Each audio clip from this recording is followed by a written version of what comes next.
Hello and welcome to the Commonwealth War Graves YouTube series. I'm your host Alistair, and today we're joined by David McDonald, who is the Operations Manager for the Non-Commemoration Report. David, welcome. Thanks for having me. So just for a bit of context, what is the Non-Commemoration Report?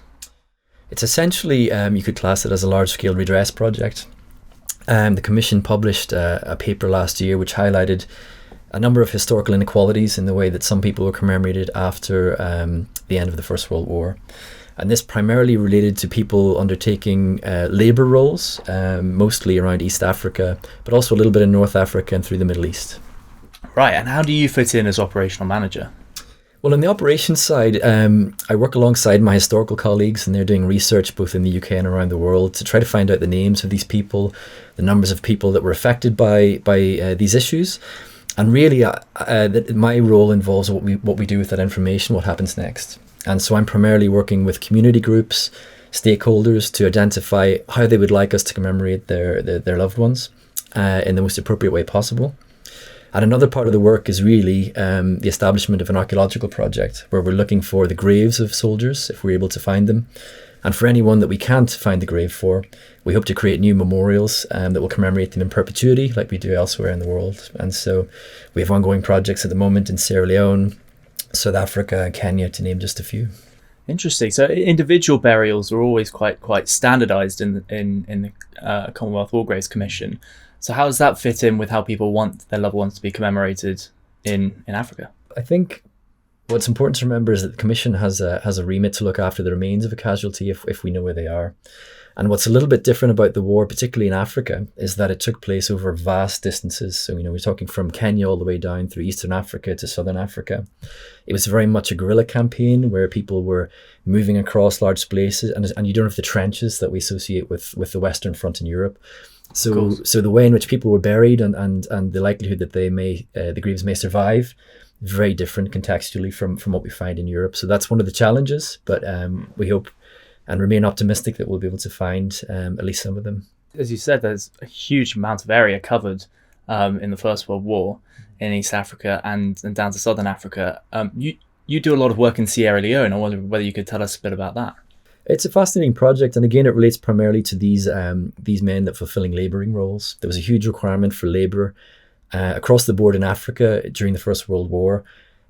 Some people may not be aware that at that stage there were no roads, and that transport was usually undertaken by a combination of pack animals or primarily through human porterage, whereby a soldier, for example, to participate in the war would need 10 labourers to be able to carry everything they needed to be able to participate in war. And so this regiment in Sierra Leone, we have almost 1,000 labourers that were raised in Sierra Leone, and most of them served for a short time in West Africa, but the majority of them sailed to East Africa to be involved in the East Africa campaign. So these men were dying very far from home. Most of the relatives would never have known really what happened to them. Right, and is there a mission now to commemorate them back in Sierra Leone? That's exactly right, and we have the names, and we've brought them back to Sierra Leone. A couple of months ago, we were able to open an exhibition where we've put a book of remembrance on display for the public to visit, and it lists the names of these casualties that were involved and tells a little bit about the stories of the experiences they would have had. We're reaching out to the community in Sierra Leone to try to find descendants of these groups, because we really want to tell those personal stories that you won't find in the traditional narratives of the war. These people's voices have not been heard before, and so we want to bring them to the fore.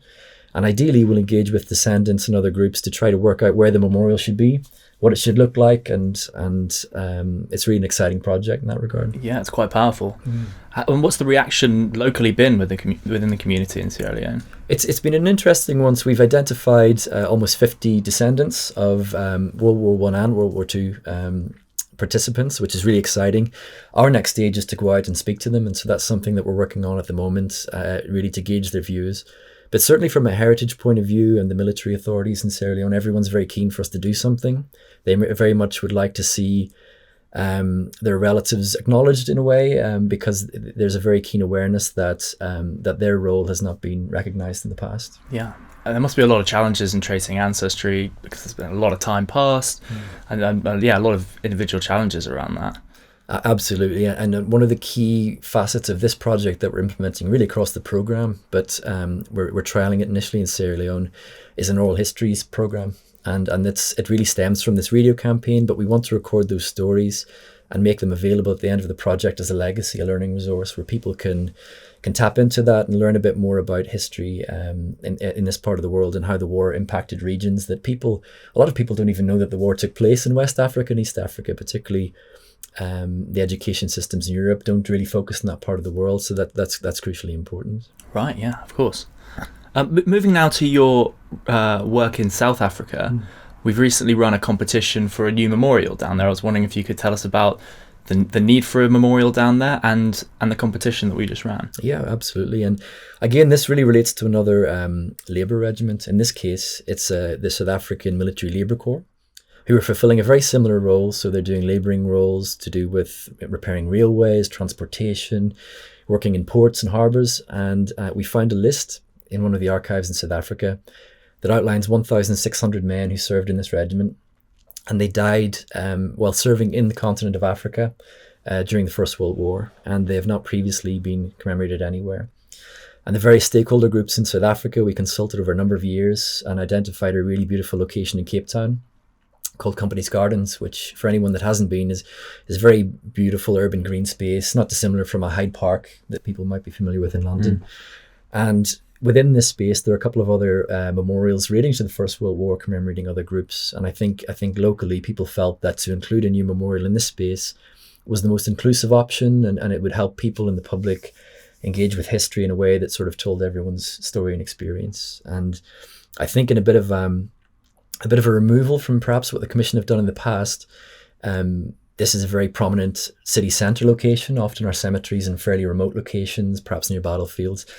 And so that was an interesting challenge on our hands. How do we design something for this complicated space? It's listed, it's a very busy area. People will have passionate views if you want to implement something there.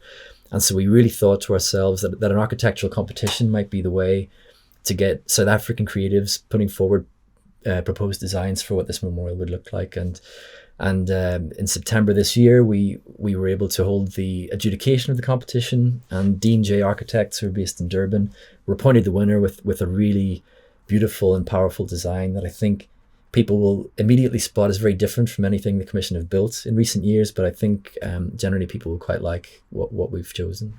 Yes, and I understand the fine-tuning of what exactly it's going to look like is still ongoing. But broadly speaking, what will the memorial look like?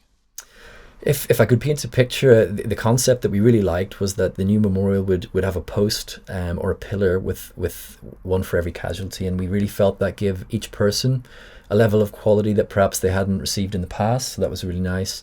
And the material palette we'll be using South African hardwood timber, which is a really long life, sustainable material, which is really not something the Commission would have done in the past, which, we were very much building memorials in stone, bronze, and other kinds of metal, which didn't really feel appropriate to this context and represent the people it was designed to commemorate. And I think what people will love about this memorial is it's very much experiential. It's something that people can walk through. When we described it, we used terms like a field of pillars or a forest, and that's very much the feeling you get whenever they walk you through the design. These pillars are different heights, and they gradually decrease in height as you get closer to the centre of the park, and it should be a really memorable place for people to visit. I think it will stick in the memory, and hopefully people will enjoy visiting for many years to come.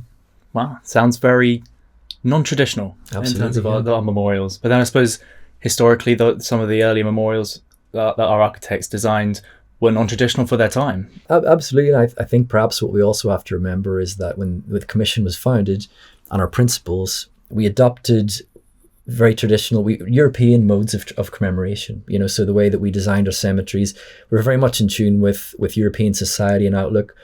And the people that we're commemorating do not necessarily commemorate the dead in that way at the time. And it's nice to be able to reflect that. We really felt that it needed to be local architects that come up with the designs for these. It had to be a modern African design that spoke to that history of the people that served, but also of modern South Africa, and that's something that's been exciting to be involved in. Wow. Now, you're obviously very well travelled around Africa as part of your job.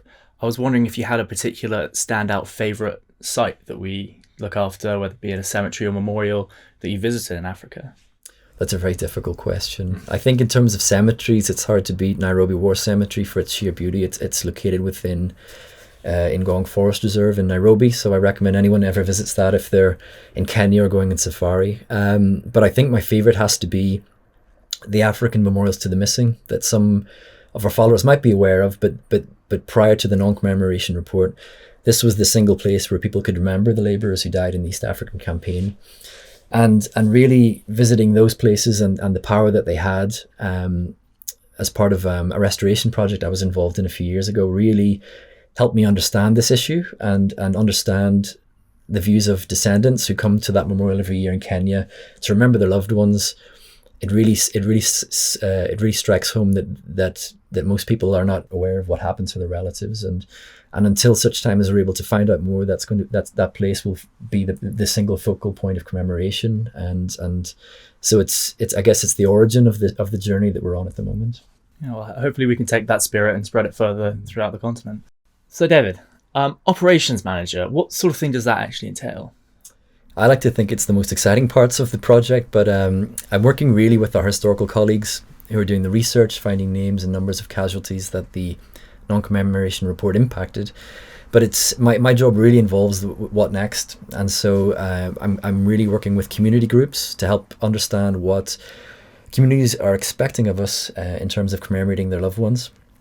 We're establishing quite a large-scale archaeological project to look for possible grave sites where people may have been buried, and in cases where we can't find the graves, we will be hoping to create new memorials to commemorate people by name.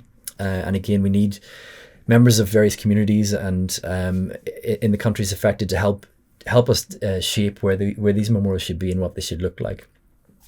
I think a final part of it really has been setting up our operational teams in country who are doing a lot of the face-to-face work on the ground. So we've recently hired archaeologists and anthropologists in Kenya. We're working with consultants in West Africa, and really they're getting out into communities and finding those stories and finding the people that we need to engage with and talk to, because no one's really tried anything on this scale before. It's quite unprecedented. You recently ran a campaign in Sierra Leone over the radio to try and get in touch with people. Could you explain a little bit about that? Yeah, absolutely. It's really been our first attempt at establishing an oral histories project, which is going to be absolutely key to the success of the wider programme. The stories of these people that we want to commemorate are not told in the traditional records, and so we have to go to communities and groups who have passed on these stories through generations to be able to bring their stories to the wider public consciousness. In Sierra Leone, we took an approach that radio really is the way to get to the largest audience. It's still widely used across several languages in Sierra Leone, and our heritage experts that were based there really felt that this was the key route to getting to the rural community specifically, where television and internet are not as common as radio would be. So we established really a call to arms. We really wanted people to come to us if they felt they had a family member that may have served in the First or the Second World War.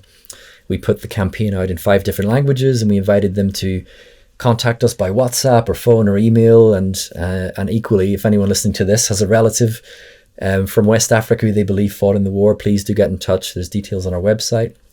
Yes, and we'll also have that we'll have a link to that in the description of this episode as well. Oh, fantastic. And we will, for the next step in this project, we're going to go out to speak to the people who have come forward in Sierra Leone. We've had some tremendous success in Kenya already, speaking to community groups. There was a fantastic woman called Esther Mutava who found in Kitui, which is a relatively rural part of Kenya. And we found during our anthropological research that her husband passed away during the Second World War. And it's a very powerful, moving story. They were very young and they got married just a few months before he went off to war. He was serving quite far from home in India, and his brother was serving in Ethiopia, and both of them died. And she, at the time, had very little information about what happened. I think she heard some basic information that other members in the village thought that he had passed on, but she never really heard any official confirmation. She never knew what happened to him, where he was buried. And our team in Kenya have been able to sort of reconnect her with her husband's story. Her husband is buried in the Commonwealth War Graves Cemetery in Calcutta, and his brother is buried in the cemetery in Addis Ababa in Ethiopia.